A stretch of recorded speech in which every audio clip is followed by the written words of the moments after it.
बातमी आहे शिवसेना भाजपमधल्या दोन नेत्यांच्या वादासंदर्भातली। खासदार संजय राऊतांनी आशिष शेलार यांच्यावर जोरदार हल्लाबोल केलाय। पाकिस्तानच्या मोहसिन नक्वींच्या नेतृत्वात आशिष शेलार बॅटिंग करणार अशी बातमी सामनात प्रसिद्ध झाली आणि त्याबद्दल राऊतांनी जळजळीत प्रतिक्रियाही दिली।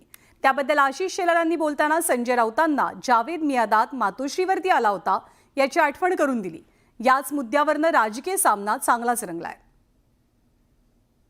पाकिस्तानच्या बरोबर मांडीला मांडी लावून बसण्याचं शौर्य आणि प्रखर राष्ट्रवाद। कोणाच्या घरी जावेद मियादाद बिर्याणी खायला आला होता तो फोटो अजून विस्मृतीत गेलेला नाही। जावेद मियादाद दिलीप वेंगसरकर बरोबर आहे हे मातोश्रीला कल्पना नव्हती। ठाकरेंची शिवसेना आणि भाजपत आता क्रिकेटवरनं राजकीय मॅच सुरू झाली आहे। राष्ट्रभक्तीचा ढोंग करणारा भाजप क्लीन बोल्ड अशी बातमी छापून संजय राऊतांनी आशिष शेलारांच्या जिव्हारी लागणारा घाव टाकला। या पाठीमागचं नेमकं कारण काय होतं ते सुद्धा पाहूया।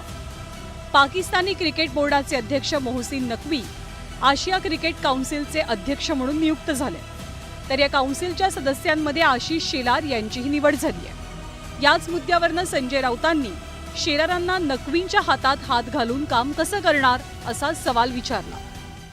पाकिस्तानच्या बरोबर मांडीला मांडी लावून बसण्याचं शौर्य आणि प्रखर राष्ट्रवाद महाराष्ट्रातल्या भारतीय जनता पक्षाने दाखवल्याबद्दल चंद्रशेखर बावनकुळेंनी आशिष शेलार यांचा सत्कार केला पाहिजे वीर सावरकर सभागृहामध्ये।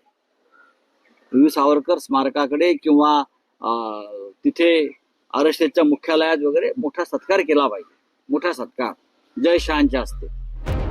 संजय राऊतांच्या टीकेनंतर आशिष शेलार बॅटिंग करण्यासाठी मैदानात उतरले। पाकिस्तानचा क्रिकेटपटू जावेद मियादाद कुणाच्या घरी आला होता याची आठवण शेलारांनी राऊतांना करून दिली। अजूनही तो फोटो विस्मृतीत गेलेला नाही। कोणाच्या घरी जावेद मियादाद बिर्याणी खायला आला होता तो फोटो अजून विस्मृतीत गेलेला नाही। जावेद मियादादचे तुमचे संबंध काय हे प्रश्न मी विचारणार नाही आणि तोंड कसं देणार मी, तर स्वाभाविक आहे मोहसिन असो का टोसिन असो भारत माता की जय म्हणूनच मी त्याला सामोरं जाईल। आशिष शेलारांनी टीकेचा षटकार लगावल्यावरती संजय राऊतांनी पलटवाराचा स्ट्रेट ड्राईव्ह मारला। दिलीप वेंगसरकर हे भारतीय क्रिकेटचे कर्णधार होते, ज्येष्ठ क्रिकेटपटू आहेत आणि त्यानंतर त्यांना जी वेळ दिली त्यांच्याबरोबर जावेद मियादाद होते। जावेद मियादाद तिथे आल्यावर बाळासाहेबांनी पाहुणचार केला आणि जाताना सुनावलं पाकिस्तानची वकिली इथे करायची नाही, पाकिस्तान बरोबर कोणत्याही प्रकारे क्रिकेट आम्ही खेळणार नाही।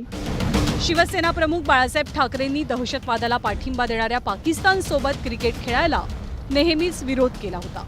शिवसैनिकांनी तर वानखेडे स्टेडियमची पिचही उखडून टाकलेली। मात्र नंतरच्या काळात पाकिस्तानची टीम भारतात येऊन वर्ल्ड कप खेळली।